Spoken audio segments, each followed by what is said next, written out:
Untuk menghindari kesalahan itu dimulai dari membaca. Saya beri sekian contoh betapa bahayanya tidak membaca. Misalnya begini, ada orang mau masuk Islam. Karena kita lama sekali di Jawa, lama sekali punya etika orang Timur, makanya saya ini membuat judul dengan membaca Anda menjadi wali atau dengan membaca Anda tidak kafir. Ini sama-sama ekstrim, supaya Anda termotivasi membaca. Dengan membaca Anda jadi wali atau dengan membaca Anda tidak kafir. Ini bukan berarti saya Wahabi, enggak, yang suka mengkafir-kafirkan, enggak. Nanti sampean cari misalnya gini, betapa bahayanya tidak membaca. Ada orang mau masuk Islam, misalnya, ya Syekh, ajarin saya baca syahadat, saya mau masuk Islam. Kemudian Anda karena orang Timur bilang, monggo pinarak riyen, ngeteh-ngeteh riyen, monggo pinarak riyen, ngopi-ngopi riyen. Itu di semua fatwa madzhab Syafi'iyah itu Anda yang menjadi kafir. Karena membiarkan orang ini punya waktu sekian menit tetap kafir, yang Anda kuasa menghilangkan kekafirannya saat itu juga. Artinya kalau dia pas ngopi kok dia mati, matinya kafir apa muslim? Kafir, belum baca syahadat. Itu salahnya siapa? Salahnya ustadznya tadi. Karena dia tidak baca kitab, sehingga tidak ada ketakutan bahwa ngajari menunda waktu itu berakibat kafir. Makanya saya beri judul dengan membaca Anda tidak kafir. Saya ulang lagi ya, itu jelas sekali. Takbir di Bajuri, nanti sampai cari di bab wal ikhtisalat al maskunah. Di antara mandi yang sunat adalah wal kafiru idza aslam. Dan mandinya orang kafir ketika masuk Islam itu hukumnya sunat. Itu kata kitab Fathul Qorib. Bersama Bajuri dijelaskan, mandinya orang kafir sunat adalah harus ba'dal Islam, karena syaratnya niatul ghusli adalah harus Islam. Dua, tidak terbayang seorang mulaqinus syahadah, pentalkin tauhid, menyuruh dia mandi. Kalau dia menyuruh mandi, dia berarti menjadi kafir, karena membiarkan kekafiran orang tadi yang bisa dihilangkan dia. Berarti kan misalnya dia minta diislamkan jam 8 tepat, kamu suruh mandi, kamu ajak ngopi-ngopi, baru kamu islamkan 8.30 menit. Kekafiran yang 30 menit ini salahnya siapa coba? Enggak, salahnya siapa? Salahnya ustadznya. Makanya ini tak bawa, tak termasuk takbir itu yang saya bawa. Ini jadinya wali nanti dulu, yang penting enggak kafir dulu urutannya. Jadi walinya nanti, yang penting enggak kafir dulu. Nah, ini saya baca ini di kitab Bajuri, masih ringan karena ini ada anak-anak sanawi juga. Nanti yang jadi walinya yang anak aliyah, ini yang penting nggak kafir dulu lah. Nah, ini penting, ini kitab Bajuri loh, kitab yang kita pakai. Saya baca Bismillahirrahmanirrahim.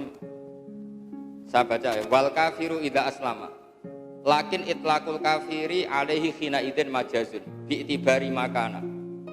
Wali annahu la sabila ila takhiril islami ba'dahu bal sarrahu bitakfiri mangqala li kafirin ja'al yuslima idhab fastasil summa aslim. Ini takbirnya jelas, bal sarrahu bitakfiri mangqala li kafirin ja'al yuslima. Ustadznya bilang idhab fastasil summa aslim liridahu bibaqaihi alal kufri tilkal lahdota. Makanya ini judul saya, dengan membaca Anda tidak kafir. Karena kalau di logika itu kan ibarat begini ya. Kalau kamu menalkin syahadat nunggu ideal itu ibarat gini, ada orang kecelakaan di tengah jalan, sudah kejet-kejet. Karena kamu pakai celana pendek, sik mbah tak kelambenan sik lagi tak tulung. Kira-kira naif gak ada orang yang menolong orang kecelakaan, nyari kondisi ideal, ganti baju dulu, baru mau nolong? Apa harus menolong langsung meskipun pakai celana pendek? Harus nolong langsung karena ini emergensi. Kalau sampai di situ 5 menit kena tronton liwat malah langsung mati. Dan itu sekarang salah Anda, karena Anda yang tahu. Setiap fardu kifayah itu menjadi ta'ayyana alaihi, menjadi wajib bagi yang melihat saat itu. Paham ya? Apalagi ini tidak sekedar kecelakaan fisik, kecelakaan akidah yang Anda bisa menghilangkan. Kenapa ditunggu sampai mandi dulu, ngopi dulu, apalagi rokokan dulu? Oh, malah kafir murakkab. Ini makanya judul saya, dengan membaca Anda tidak kafir. Ini penting saya utarakan karena sekarang itu banyak orang baca tapi tidak menganalisis. Terus kedua, dengan membaca Anda jadi wali. Wali itu ya kelas-kelasan. Ada wali mutung, ini nanti wali-wali yang umat-umatan itu. Ya kadang wali, kadang enggak. Ada wali yang sudah permanen. Ini yang bil ilmi, karena bacanya banyak. Imam Ghazali pertama beliau jadi wali, itu berkesimpulan bahwa orang itu untuk jadi wali harus meninggalkan dosa. Caranya jangan kumpul orang. Karena kalau kumpul orang pasti gosip, ngerasani, macam-macam. Milihlah dia uzlah. Uzlah meninggalkan jadi rektor Madrasah Nizamiyah.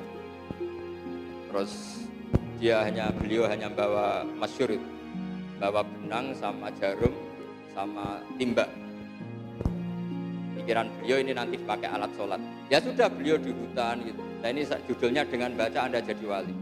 Dia dengan begitu beliau ngira dia jadi wali karena meninggalkan gosip, meninggalkan jagongan macam-macam. Tapi dengan demikian pula beliau tidak niru para rasul. Ciri utama rasul adalah udhu fisabili, disakiti karena dakwah. Ketika beliau lama sekali uzlah, dia baca Quran, beliau baca Quran.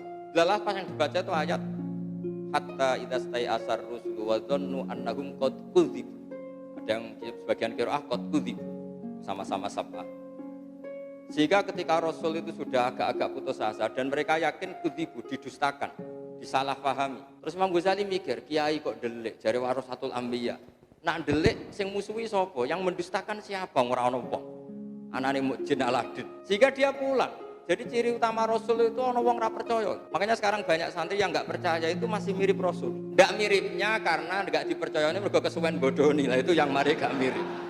Sebetulnya kalau sekedar enggak dipercaya itu masih sifatnya Rasul. Di antara sifatnya Rasul itu kudzibu, didustakan, enggak dipercaya.